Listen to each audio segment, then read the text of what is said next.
business works. Right. It's not May 8th. I mean, Right. it's it's July 8th, actually. Yes. There you go.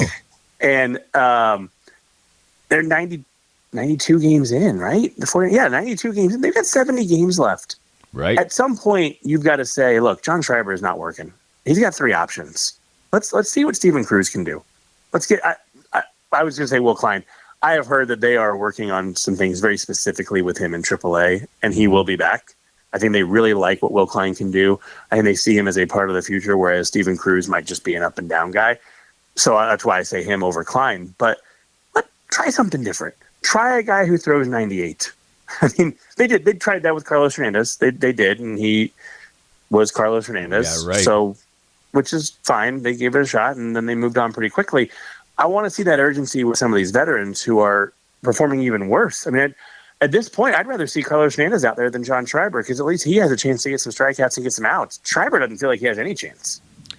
Right. It's not good right now, but maybe they'll have a nice vein of form and reset at the All-Star break. The run-up to the All-Star break is challenging, and I hope we're not sitting here at the All-Star break here in 5 games and 1 week. There's a couple days off this week.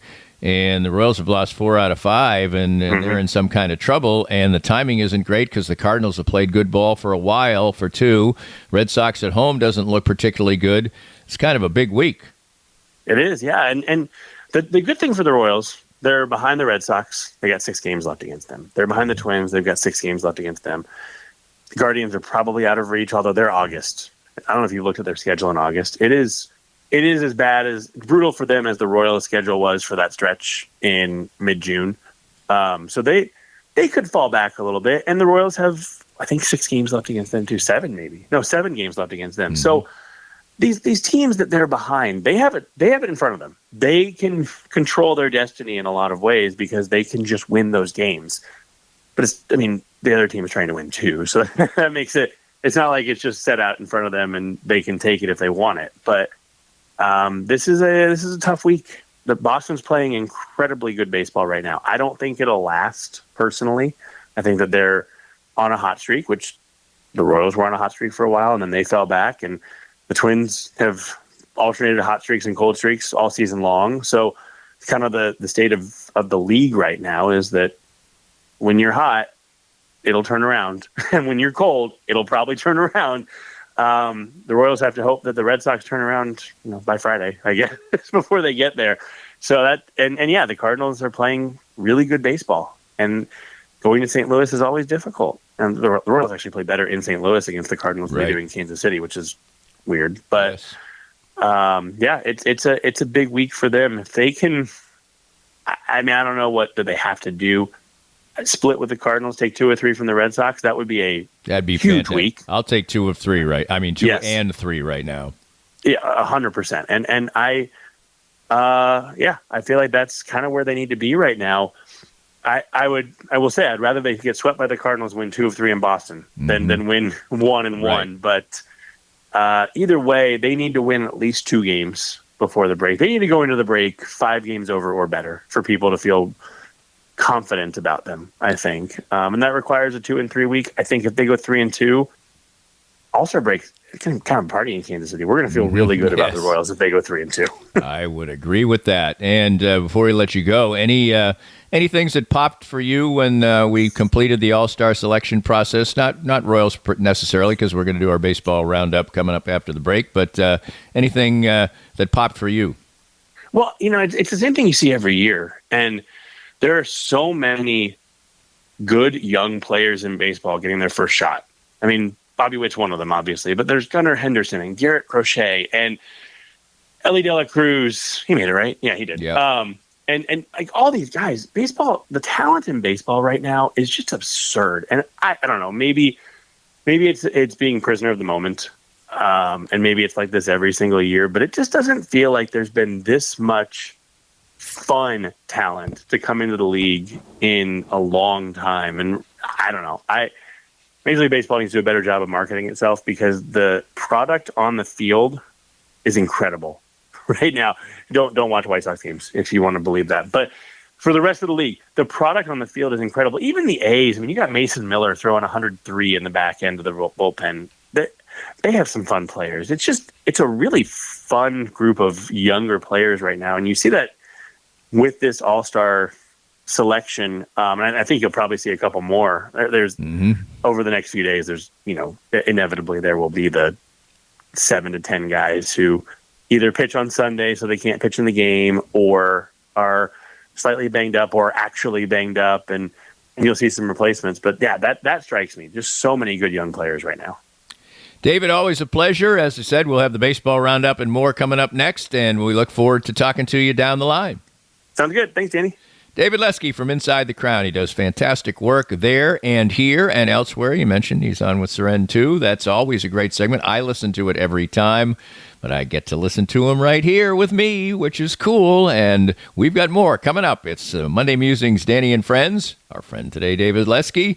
Brought to you by Advanced Sports and Family Chiropractic and Acupuncture. More of Danny's Reasonably Irreverent podcast after this. Did you experience hail damage last year and never got the work done? Most insurance companies only give you a year to get the roof fixed. And if you don't get it done, you could possibly not be compensated in full for the replacement of your roof. If you've been procrastinating getting that damaged roof taken care of, give us a call at 913-257-5426. And we'll send out an expert to help you through the process. We're never pushy, we're just here to help. Easton Roofing. Integrity matters.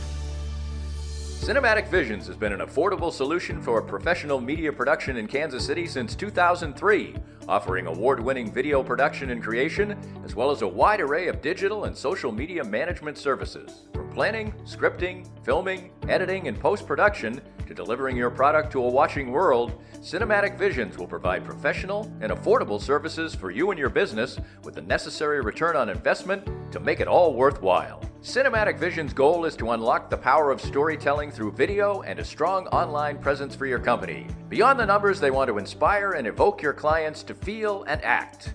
Let my friends at Cinematic Visions embed your brand where it belongs, in your customers' minds.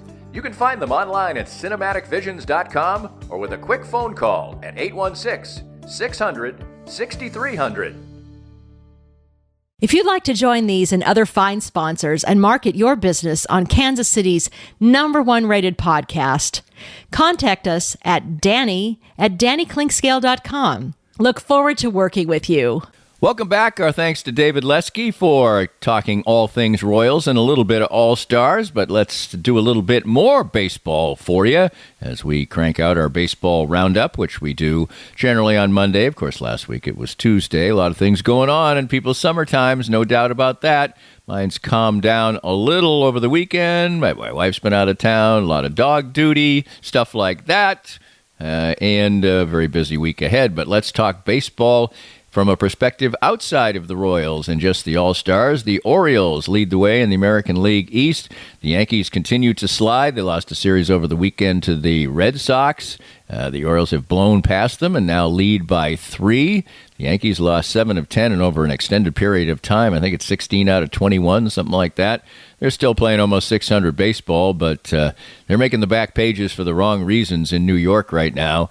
The Orioles have a slew of young talent that'll be on display at the All-Star game, and the Yankees will too. Those two teams at the top, but the red-hot Red Sox, who the Royals will see later this week, as we noted with David Lesky, they have won 6 of 10, but over a longer period of time have played excellent baseball to pull a full 9 games over 500, and that right now is the team the Royals are trying to flag down.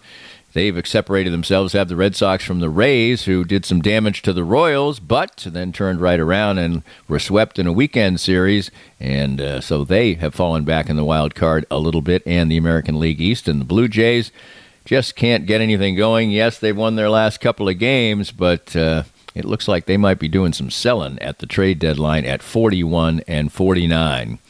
Guardians are just a remarkable story. They continue to play well. Whenever they hit a little flat spot, they bounce back. They win the last 2 games of their series over the weekend. They are a full 24 games over 500. They have some nice all-stars as well. Jose Ramirez continues to play outstanding baseball. They're 6 games clear of the Twins. The Twins continue to play good ball, and if they had not gotten off to just a dreadful start, it'd probably be quite a race in the American League Central. But the Twins are 3 clear of the Royals right now, and the Royals still right now in the wild card mix. But boy, they look so good. Can you remember it wasn't that long ago that they were 5.5 games clear in the wild card? Now they wouldn't be in there if it occurred. Tigers trying to keep things alive. They swept a series over the weekend and to pull themselves back within 6 games of 500 and maybe quiet some thoughts of making some moves as far as selling is concerned at the deadline. And the White Sox are bad. They occasionally win enough games to stay above the dreaded New York Mets of 1962 pace. Lost their last couple. They're playing .283 ball and have lost 66 games already. Mariners have cooled off, and that's allowed the Astros to crank back into the race. The Astros surged to 4 games over 500, but lost their last couple games over the weekend, so the Mariners still in first there, and the Astros is still a beat behind the Royals, and just a couple of games there. The Royals will be looking ahead and behind as they are playing when the second half begins, and in the last week of this season, big series in Fenway Park over the weekend coming up right before the break. Texas Rangers swept a series over the weekend. Maybe they're finally getting things going. They're still 6 games under 500, and the Angels and Athletics round it out. The A's have actually played decent ball of late, and they almost are a threat to maybe get out of the cellar sometime.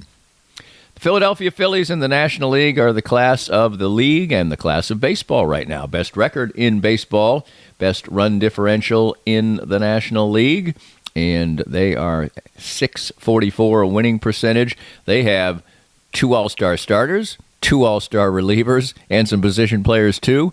That's a good prescription. They're in first place by a bunch over the Braves, who are going to make the playoffs and pretty much will be in fine-tune mode over the second half of the season. They have not played as well as they can, I would say. You can make that statement, and we'll see how it plays out for them. They're in a weird position. They almost have no chance to flag down the Phillies. They also could have to really swoon to not make the wild card. Strange position for the Braves. The Mets have made themselves relevant with good play for a while. They've only split their last 10, but they're a 500 team, and a month ago they would have taken that in a heartbeat, and they're right in the playoff hunt. The first wild card is held by the Cardinals right now, and the second is held by the Padres, and so basically the third is up for grabs at around 500. So many teams are in it. That even includes the Nationals, who are 6 games under 500. Doesn't include the Marlins. There's only a few teams that aren't in any kind of playoff situation in baseball. They are one of them. I know this is a broken record, but the Brewers continue to play pretty well and continue to be easily in first place in the Central and continue to be pretty anonymous, although Christian Yelich has come back and he's an all-star starter this year. He was one of the best players in all of baseball a few years ago. There was a PED scandal. He had some injury problems, but he's back being an elite player. They have fantastic pitching, which will be on display at the All-Star game, and they are the class of the Central. Cardinals, just good ball for, about 5 weeks now, and that's obviously the Royals' opponent for the next couple of games. Probably bad timing there. You played them earlier in the season. That might have been seen to be an easy series. Just a 2-gamer in St. Louis against the Cards, who are 5 games over 500 and the leader in the wild card. Pirates are behind them. They're in the mix, but 5 games under 500. They and the Reds have been a little bit disappointing. They're kind of in the same boat as the Cards. All 3 of those teams have 42 wins. All 3 of those teams have questions to answer about whether they feel like they're in it to win it, or maybe they need to sell off some parts for the future. Out west, the Dodgers are good, but they were supposed to be excellent, and they're not excellent. They're just good, although their run differential is just barely behind the Phillies. They've split their last 10. They're ahead by a mile in the West. They'll be in the postseason. They fought off some injuries. They brought up yet another young pitcher yesterday, and he pitched pretty well. And they are 7.5 ahead of the Padres, who have played well for a while now to get themselves into the wild card slots. And the Diamondbacks have gotten a little bit hot. They're back to 500. Giants are hanging around at 500. And, of course, you just saw the Rockies, and unfortunately they're bad, but they beat the Royals 2 out of 3, which, as we noted with David, wasn't necessarily good, but they had a nice Sunday. A nice Sunday was had by Sporting Kansas City. They were 3-2 winners over Dallas, and they will play Dallas